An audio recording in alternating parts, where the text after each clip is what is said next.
Hello, मैं doctor Shalini, homeopathy consultant इन Bharat homeopathy. आज हम बात करेंगे साइनोसाइटिस और अस्थमा के बारे में। क्या है साइनोसाइटिस, क्या है अस्थमा और कैसे आप इन दोनों के बीच में डिफरेंस जान सकते हैं। जैसा कि मैं क्लिनिक में कई बार देखती हूँ कि कुछ पेशेंट आते हैं जिनको लक्षण तो कुछ और होते हैं और वो ट्रीटमेंट को किसी और चीज़ का ले रहे होते हैं। तो इसी के बारे में जानेंगे कि कैसे साइनोसाइटिस को और अस्थमा को अलग करें और इनके सही ट्रीटमेंट से आराम पाएँ। तो साइनोसाइटिस क्या है? साइनोसाइटिस यानी कि हमारे जो साइनसेस हैं, जो कि हमारे साइनस यहाँ पर होते हैं, यहाँ होते हैं, इन साइनस में जब इन्फ्लेमेशन हो जाता है। और इन्फ्लेमेशन क्यों होता है? क्योंकि यहाँ पे एलर्जेंस जैसे कि वायरस, बैक्टीरिया या कोई भी डस्ट पार्टिकल, इनके डिपोजिशन से इन्फ्लेमेशन हो जाता है।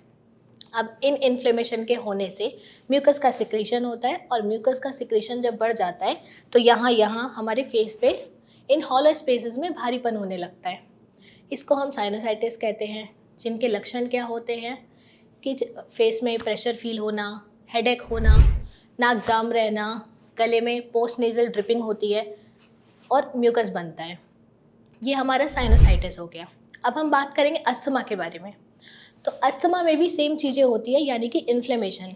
लेकिन डिफरेंस क्या होता है कि इन्फ्लेमेशन एयरवेज का, यानी कि हमारी जो विंड पाइप, जैसे हम सांस लेते हैं, वहाँ पे इन्फ्लेमेशन होता है। और पार्टिकल, डस्ट और वायरस, बैक्टीरिया, इन सब के डिपोजिशन से अस्थमा क्रिएट होता है।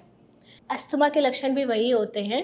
खांसी होती है, सीने में जकड़न होती है और भारीपन होता है, सांस लेने में दिक्कत होती है।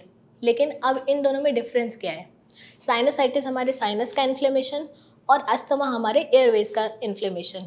जब भी ये कंडीशन साथ में होती है तो पेशेंट को दिक्कत ज़्यादा बढ़ जाती है, क्योंकि साइनस का जो इन्फ्लेमेशन और म्यूकस का डिपोजिशन है वो हमारे गले में जाकर के जमा होता है और वही डिपोजिशन कफ को भी ट्रिगर करता है, जिससे कि आपका अस्थमा और बिगड़ जाता है।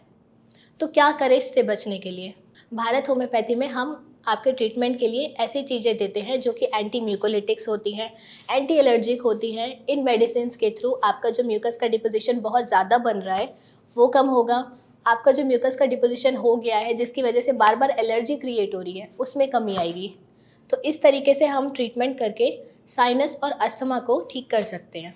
तो अगर आप या आपके कोई जान परिचित के लोग साइनस या अस्थमा जैसी बीमारी से पीड़ित हैं तो आप भारत होम्योपैथी में कांटेक्ट करें। मैं और मेरी टीम आपकी पूरी हेल्प करेगी।